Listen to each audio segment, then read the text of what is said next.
mainstream media folks are some of them are trying to come to grips with the new recognition that they are not all that important when it comes to how people are getting their news nowadays. And so the CEO of Axios was on one of the talk shows to talk about the fact that legacy media people are just not as important as they think they are. For sure. I mean, I think all of us have to come to grips with legacy media is just not as important as it thinks it is. It is to you, it is to me. That's a relatively small group of people who rely on us for their information. And you have to go into the world as it is, not as you wish it to be. And basically, the way people get information has shattered into 20, 30 different pieces. And so if you just look empirically at the numbers, Joe Rogan's more important than any of us. He just has a much bigger, hyper-connected audience that listens to his every word. So maybe listen to Joe Rogan and kind of understand, like, what is he talking about? What are the guests that he has on? What are the issues that they care about? Realize that the gravity of right-wing discourse is now taking place on X. It's not Fox. X is what matters. And now he happens to have the most powerful platform on the right, and politics is downstream from information. And there's just a whole new information ecosystem out there. So for us, for you, for Democrats, for Republicans, you have to understand that you now are going to have to basically navigate 20 or 30 different parts of the ecosystem if you want to connect with the American people who vote. Did you hear the guy that was listening to him just let out a huge sigh? Yeah. You know, he was just like, oh God, I have to realize that I suck. That I'm meaningless. Loser. Yeah, you do suck. You know, next up is Joe. We need to have Joe and Mika realize that they are not as important as they think they are. I don't know that there's a lot of hope of that. Good luck with that happening, right? Mm-hmm. But it's interesting that they call X a right-wing platform. It is no such thing. It's open to literally everybody. So I don't know why they keep saying that. You're absolutely right. It's the Bette Midlers of the world who are like, I'm taking my ball and I'm going home. Yeah, but then she won't. Is she going home? Right. I know. They'll come back out. I mean, liberals are absolutely, it's just a free speech platform. The problem is that liberals can't handle free speech. Exactly. Yeah. But they love to talk about this ecosystem. Here's another one of the panelists from that same segment. Particularly the media ecosystem it's not a good one. It's a negative one. It's a radicalization funnel. But what they have done in their online media ecosystem is build a radicalization engine, literally the way militant groups do around the world, that takes people from relatively low-level annoyances with the world. Why are eggs so expensive? Why is my kid learning this new thing in American history in school that I didn't learn? And then moves them through YouTube videos, through podcasts, moves them from that annoyance all the way slowly to a full-blown fascist politics. It's an elaborate multi-billion-dollar infrastructure, and there is nothing like it on the pro-democracy side. Oh my God. Except for the entire mainstream media. The entire apparatus. The entire media apparatus. Yeah, exactly. And then they shut us down. Mm-hmm. You know, like social media has pushed us and like suppressed us for years. Like, don't even get me started. Shut up, dude. This is the thing. Did they all just learn the word ecosystem over the weekend? I feel like now because that's their march again with the marching orders. They all get their marching orders. They're all like, yes, sir. We're going to go ahead and say no original thoughts with these asshats. And they all just run with it. And that's exactly what all of them are talking about, the ecosystem. Mm-hmm. And Van Jones is talking about it also. I don't know that he uses the word. I think he might. But he's talking about how there has definitely been a shift in how people get their news.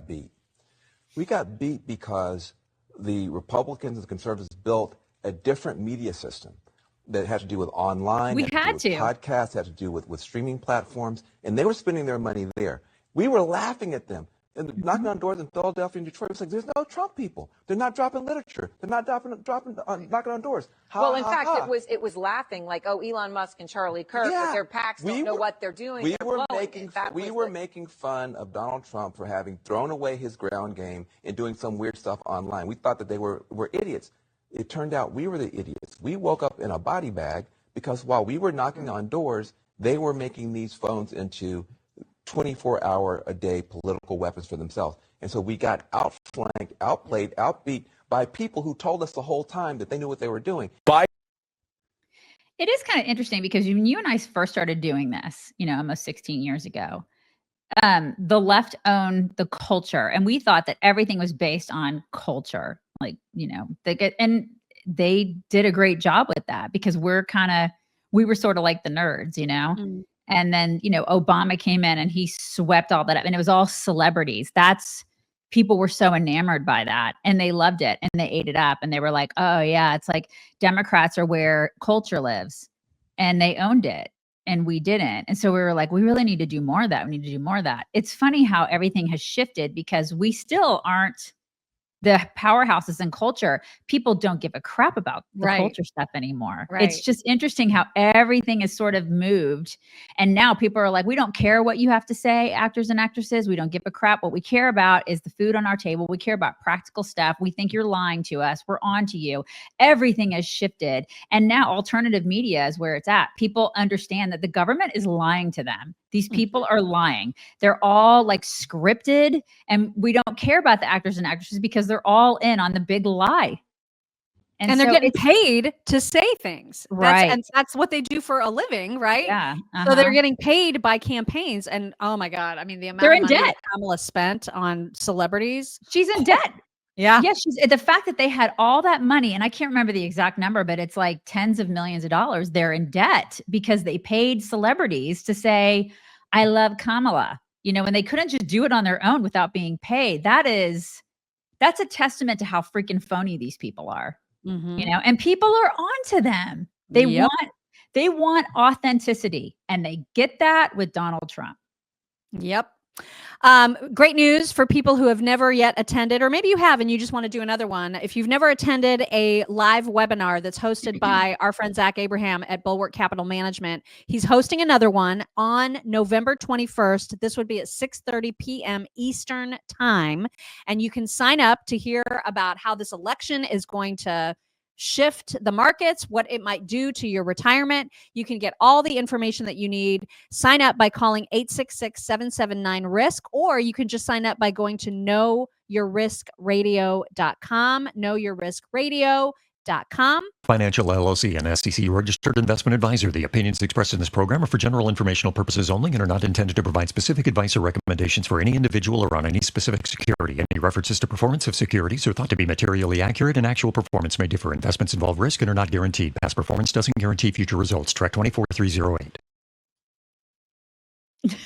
knowyourriskradio.com. Sign up. They're really, really good.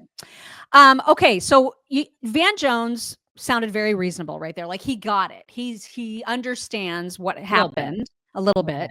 But there are some hosts, and namely on MSNBC, who absolutely do not get it and are pissed off when you say it to their face, like this woman did to Ari Melber, who cannot deal. Harris a little argued it's actually better than you think. And the U.S. economy is, quote, the envy of the other European nations and all this other stuff.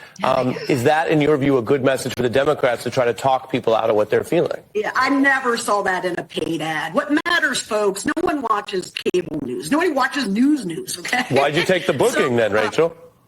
No, you know what I mean? Like, in terms of the overall population, Ari, I mean, we're talking about 10% of the population. No, I just have to fact check you. Millions of people watch all types of news and then even more on YouTube. So when you say no one, I think you mean undecided, low information, swing voters. No, many people don't. Many people do. The majority of people don't know who their governor is. Okay. Somebody's butt hurt. So hurt in the butt. He's so hurt. You guys, his butt is hurting. He needs some salve on that. So hurt right there in the butt. God bless him. Yeah, he's like, why'd you come on the show then? Yeah, bitch. I mean, it's just so mean.